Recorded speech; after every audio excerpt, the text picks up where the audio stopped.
Jadi minggu lalu kita membahas ada dua jenis ragam seni berbicara. Yang pertama berbicara di muka umum pada masyarakat, dan kedua berbicara pada konferensi. Jadi pada pagi hari ini kita akan melanjutkan materi kita membahas tentang metode penyampaian dan penilaian dalam berbicara. Jadi di dalam penyampaian dan penilaian dalam berbicara ada 4 metode yang digunakan. Yang pertama, metode penyampaian secara mendadak. Yang kedua, metode penyampaian tanpa persiapan. Yang ketiga, metode penyampaian dari naskah. Yang keempat, metode penyampaian dari ingatan. Jadi, Ibu akan menjelaskan satu persatu apa maksud dan arti dari keempat metode tersebut. Pertama, metode penyampaian secara mendadak. Penyampaian secara mendadak dilakukan tanpa adanya rencana atau dilakukan secara tiba-tiba. Jadi biasanya metode ini sering terjadi ketika kita mengikuti suatu acara, contohnya mengikuti acara pesta pernikahan di kampung atau di suatu desa. Jadi mungkin sudah diutus siapa yang menjadi pembicara, namun karena pembicara tersebut berhalangan, maka dialihkan kepada pembicara yang lain yang mungkin masih belum ada persiapan atau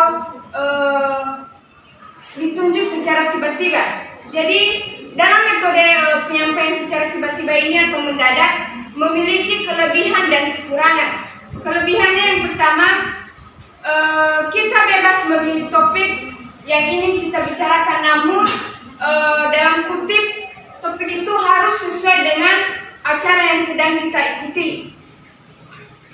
Kedua, yang menjadi kekurangannya yaitu mungkin materi atau apa yang kita sampaikan tidak terurut karena kita tidak memiliki persiapan. Yang kedua, penyampaian metode tanpa persiapan. Jadi penyampaian metode tanpa persiapan ini hampir sama dengan metode penyampaian secara mendadak. Hanya saja mungkin penyampaian secara tanpa persiapan ini mungkin sebelumnya sudah dibicarakan kepada penyampaian pembicara, namun mungkin penyampaian suara yang menyampaikan pembicara tidak memiliki kesempatan untuk menyusun apa yang dia bicarakan, sehingga ketika dia berbicara dia masih belum mempunyai atau memiliki persiapan yang matang. Jadi di dalam metode penyampaian tanpa persiapan ini memiliki juga kelebihan dan kekurangan. Yang menjadi kelebihannya yaitu kita bisa bebas menentukan gaya komunikasi baik dengan intonasi rendah maupun tinggi. Artinya di saat kita berbicara kita bisa menyesuaikan intonasi yang kita sampaikan atau intonasi yang kita bicarakan kepada khayalak atau kepada umum. Yang menjadi kekurangannya itu hanya bisa terkesan atau pembicara yang memiliki pengalaman yang tinggi. Jadi biasanya yang menyampaikan pembicara secara metode tanpa persiapan ini biasanya hanya dilakukan oleh orang-orang yang sudah terbiasa berbicara. Contohnya saja ketika kita mengikuti acara pesta pernikahan, terus kita mengundang para pejabat, contohnya seperti bupati, DPR.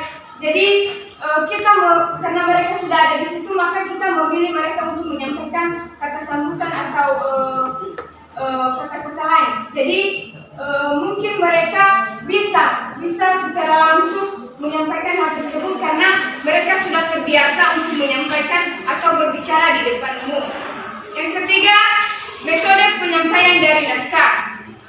Jadi berbicara melalui penyampaian dari naskah merupakan berbicara yang lebih siap dilakukan karena sudah mempersiapkan teks atau bahan yang ingin dibicarakan. Jadi metode penyampaian naskah ini kita tidak perlu merasa ragu lagi, karena jauh-jauh hari sebelumnya kita telah mempersiapkan diri, kita telah mempersiapkan teks atau bahan yang akan kita sampaikan kepada khayalak atau kepada pendengar.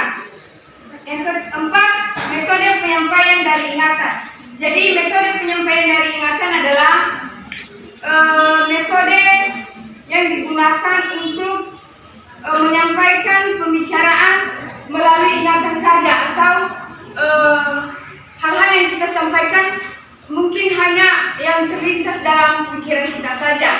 Jadi demikian yang bisa Ibu paparkan pada pertemuan pagi hari ini. Jadi supaya kita bisa sama-sama aktif, Ibu memberikan tugas kepada anak-anak sekalian, yaitu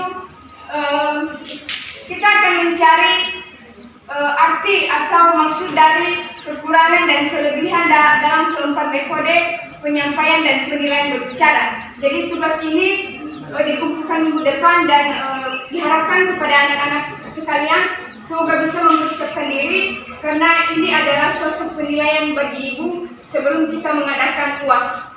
Demikian yang bisa disampaikan. Akhir kata saya ucapkan terima kasih. Yahoo!